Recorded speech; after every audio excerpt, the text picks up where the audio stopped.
অনেক বিপর্যয়ের পরও কংগ্রেসের সাথে এখনো যে অনেক মানুষ আছে তার জন্যই বিভিন্ন জেলায় জাতীয় কংগ্রেসের পক্ষ থেকে বিভিন্ন রকম কর্মসূচি নেওয়া হচ্ছে।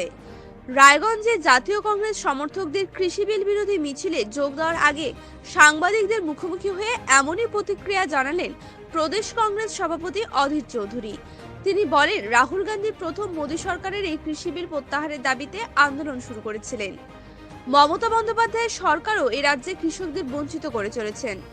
মমতা ব্যানার্জি বলে বেড়াচ্ছেন এ রাজ্যে কৃষকদের রোজগার 3 গুণ বাড়িয়ে দিয়েছেন, অথচ এই বাংলায় কৃষকরা চাষ করে ন্যূনতম মূল্য পাচ্ছেন না, কম দামে বিদ্যুৎ পাচ্ছে না, কৃষি ঋণ পাচ্ছে না, কৃষকেরা আত্মহত্যা করছেন। মমতা বন্দ্যোপাধ্যায় সরকারের অন্তর্জালী যাত্রা শুরু হয়ে গেছে। অনেক নেতারাই তৃণমূল ছেড়ে অন্য দলে চলে যাওয়ার চেষ্টা করছে। যে দল ভাঙানোর খেলা মমতা বন্দ্যোপাধ্যায় শুরু করেছিলেন সেটাই বুমেরাং হয়ে মমতা বন্দ্যোপাধ্যায়ের দলেই সেই খেলা শুরু হয়ে গেছে। যে বিজেপিকে তিনি একসময় কার্পেট বিছিয়ে রাজ্যে নিয়ে এসেছিলেন, এখন সেই বিজেপি তার দল ভাঙানোর চেষ্টা করছে। এদিন সাংবাদিক বৈঠকের পরে রায়গঞ্জের জেলখানা মোড় থেকে জাতীয় কংগ্রেসের মিছিলে যোগ দেন প্রদেশ কংগ্রেস সভাপতি অধীর চৌধুরী। মিছিলে পা মেলান উত্তর দিনাজপুরের জেলা কংগ্রেস সভাপতি মোহিত সেনগুপ্ত। রায়গঞ্জের রাজপথ ধরে মিছিল গিয়ে শিলিগুড়ি মোড়ে গিয়ে শেষ হয়। এখন প্রিয়দা প্রয়াত হওয়ার পর বা 2014 সালের পর বিবাদ চলছিল উত্তর দিনাজপুর জেলার সক্রিয় রাজনীতি দেখা যাচ্ছে না, এবং সেখানেই আপনাদের কংগ্রেসের অন্তর্মহলই ক্ষোভ আছে। এই ব্যাপারটা নিয়ে দেখুন, এটা আমার সাবজেক্টের মধ্যে পড়ে না। দীপা দাসমুন্সি সে একজন কংগ্রেস পার্টির পলিটিক্যাল স্টলওয়ার্ড, সে একজন নেত্রী, তার জেলা এটা। এখন তিনি কোথায় কি করছেন আমি এগুলো তো জানি না। আমি এখানে এসেছি, এখানকার জেলা সভাপতি মোহিত দাস সে আমাকে এখানটায় আমন্ত্রণ জানিয়েছিল। প্রদেশ সভাপতি হওয়ার পর আমি প্রথম ইচ্ছা প্রকাশ করেছিলাম এবং আমি প্রথম প্রস্তাব রেখেছিলাম যে প্রত্যেকটা জেলায় জেলায় আমরা মানুষকে সঙ্গে নিয়ে মিছিল সমাবেশ শুরু করব। তারই অঙ্গ হিসাবে আমি পরশুদিনে গেছিলাম পুরুলিয়া, আজ এসছি রায়গঞ্জ, কালকে যাব মালদা। আর আপনারা কি যৌথভাবে ম্যানিফেস্টো বের করবেন? আমাদের ম্যানিফেস্টো যৌথ হবে, আলাদাও হবে, দুই রকমই হবে। আসন বিন্যাসটা কি হবে যদি একটু বলেন? আসন বিন্যাস আপনাদেরকে বলার তো সাবজেক্ট না, এটা আমাদের আসন বিন্যাস নিয়ে আলোচনা শুরু। কি বলবেন? দেখুন, পশ্চিমবঙ্গের মুখ্যমন্ত্রী মমতা ব্যানার্জি যখন কৃষি বিল ভারতবর্ষের পার্লামেন্টে পাস হয় তখন কিন্তু আজকের মতন এই প্রতিবাদ মমতা ব্যানার্জির গলায় কিন্তু ছিল না, মনে করে দেখবেন আপনারা। প্রথম কংগ্রেস এবং কংগ্রেসের নেতা রাহুল গান্ধী, আপনাদের মনে আছে পাঞ্জাবের ট্রাক্টর র্যালি, সারা ভারতবর্ষ জুড়ে কৃষি আইনের বিরুদ্ধে আন্দোলন কংগ্রেসের নেতৃত্বে হয়েছে। আজ যখন দিল্লির বুকে কৃষি আইনের প্রত্যাহারের দাবিতে যখন আন্দোলন সারা দেশের দৃষ্টি আকর্ষণ করেছে, তখন কি আর মমতা ব্যানার্জি চুপ করে বসে থাকতে পারে? এই রাজ্যে কৃষির কি হয়েছে? এই রাজ্যের কৃষক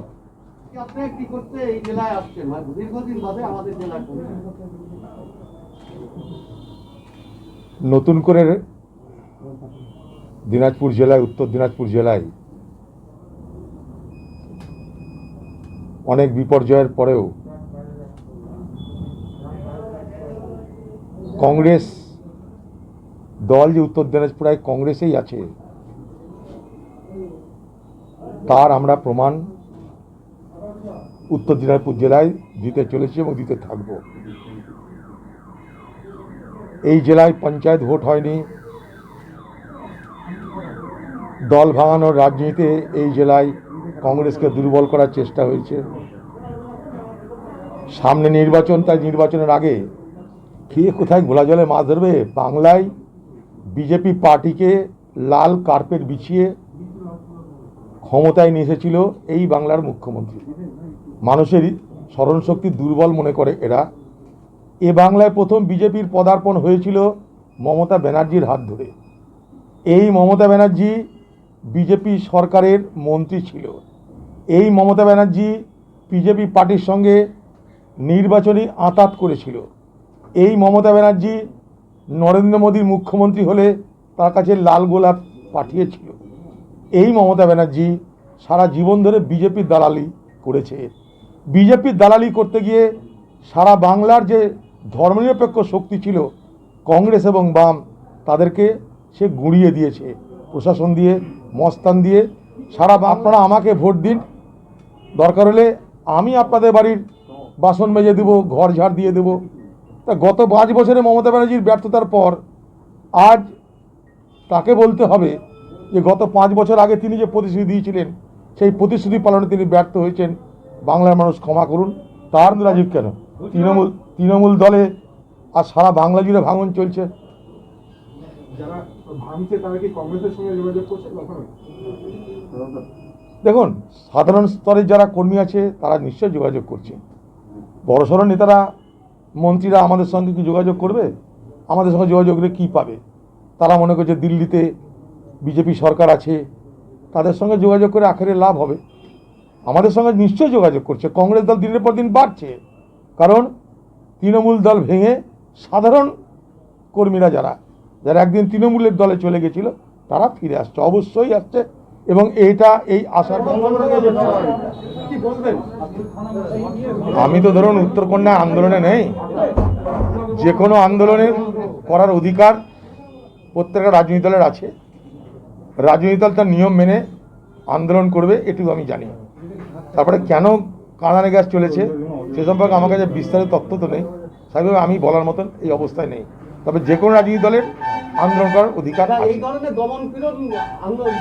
দমনপীড়ন কখনোই আমরা সমর্থন করি না, কিন্তু এই দমনপীড়ন উত্তরপ্রদেশে কী হয় দেখে আসবেন। দমনপীড়ন বিজেপি শাসিত রাজ্যে কী হয় সেটাও দেখা দরকার। কিন্তু কখনোই কোনো রাজ্যেই গণতান্ত্রিক আন্দোলনের বিরুদ্ধে দমনপীড়ন হওয়া উচিত নয়, বাঞ্ছনীয়। দেখুন, সমস্যা হচ্ছে কি, বাংলার রাজনীতির এটাকে বলছে পদস্খলন, বাংলার রাজনীতির ডিগ্রেডেশন অফ বেঙ্গল পলিটিক্স। একদিন বাংলায় রাজনীতি যারা দেখেছেন, যারা করেছেন, তারা জানেন যে স্বাধীনতার পর থেকে বাংলা কখনো সাম্প্রদায়িক রাজনীতির শিকার হয়নি। স্বাধীনতা থেকে বাংলা কখনো বেঙ্গলি সাবন্যাশনালিজম, অর্থাৎ বাঙালির জন্য বাংলা, এই ধারণার দ্বারা কখনো পরিচালিত হয়নি। আজ বড় অদ্ভুত লাগছে বাংলায় যে বাংলা সাম্প্রদায়িকতার রাজনীতি কখনো স্পর্শ করতে পারেনি, সেখানে আজ হিন্দু মুসলমানের নামে ভোট। যে বাংলা যুগ যুগ ধরে সারা পৃথিবীর সব দেশের মানুষকে, সারা ভারতবর্ষের সব প্রদেশের মানুষকে আপন করেছে, আত্মীয়তা তৈরি করেছে, আজকে সেই बांग्लाय देखिए किसान विरोधी जो कानून, ये कानून वापस लेने के लिए कांग्रेस पार्टी की अगुवाई में हम लोग सदन के अंदर या सदन के बाहर जुलूस निकाली, आंदोलन छेड़ी, तरह तरह की इनकी खिलाफत हम लोग किए हैं। और ये आज से नहीं बल्कि पिछले कई महीनों से हमारे नेता राहुल गांधी जी आपको याद दिलाना चाहते हैं, पंजाब में ट्रैक्टर रैली, हरियाणा में और साथ साथ सारे देश में किसान विरोधी ये कानून के विरोध में जुलूस से लेकर आंदोलन सब कुछ हम लोग कर चुके हैं, अभी भी ये जारी है। आज ममता बनर्जी को ये लगा कि चलो इस मौके पे हम क्यों बाहर रहे, हमें भी इस मौके को इस्तेमाल करना चाहिए क्योंकि चुनाव नज़दीक है। नहीं तो इतने महीने बाद अचानक ममता बनर्जी की आंदोलन के समर्थन में, किसान की समर्थन में उतारने की क्या जरूरत थी।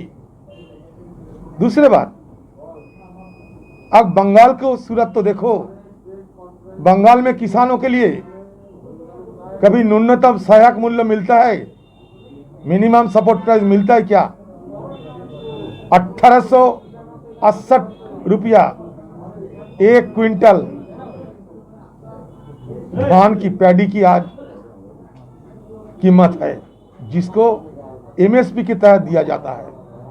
बंगाल में मंडी है, बंगाल में प्रोक्योरमेंट होती है, बंगाल में मंडी जाकर यहाँ के गरीब किसान हर क्विंटल धान इतनी पैसा से बिकने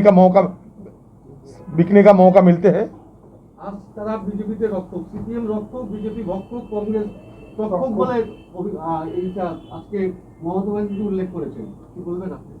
আপনারা তথ্য পশ্চিমবঙ্গ তো মমতা ব্যানার্জির, পুলিশ মমতা ব্যানার্জির, সিআইডি মমতা ব্যানার্জির। কঙ্কাল কটা ছিল, কঙ্কাল কোথায় গেল, কঙ্কালকে তৈরি করলো, সেগুলো তদন্তের দায়িত্ব তো রাজ্য সরকারের ছিল। রাজ্য সরকার কেন ব্যর্থ হলো আমাদের প্রশ্ন সেইখানটাই। মমতা ব্যানার্জি নিজের দল আজ অন্তর্জলি যাত্রার পথে চলেছে। প্রতিদিন তৃণমূল দলের বড় বড় নেতা মন্ত্রী তারা এই দলের বিরুদ্ধে ক্ষোভ উদ্গার করছে। এতদিন বিরোধী হিসাবে আমরা মমতা ব্যানার্জির বিরুদ্ধে ক্ষোভ প্রকাশ করতাম, আমাদের অভিযোগ ব্যক্ত করতাম। আজ মমতা ব্যানার্জির নিজের দলের বড় বড় নেতা মন্ত্রী শান্তি তারা তার দলের বিরুদ্ধে ক্ষোভ ব্যক্ত করছে, আক্রোশ ব্যক্ত করছে, ক্রোশ ব্যক্ত করছে। তাই আঙ্গুল অপরের দিকে না তুলে তার নিজের দিকে আঙ্গুল তোলার সময় এখন এসে গেছে। মমতা ব্যানার্জি বুদ্ধিমানে কাজ করতেন যদি তিনি তার নিজের ব্যর্থতার জন্য আত্মসমালোচনা করে মানুষের কাছে ক্ষমা চাইতেন। কারণ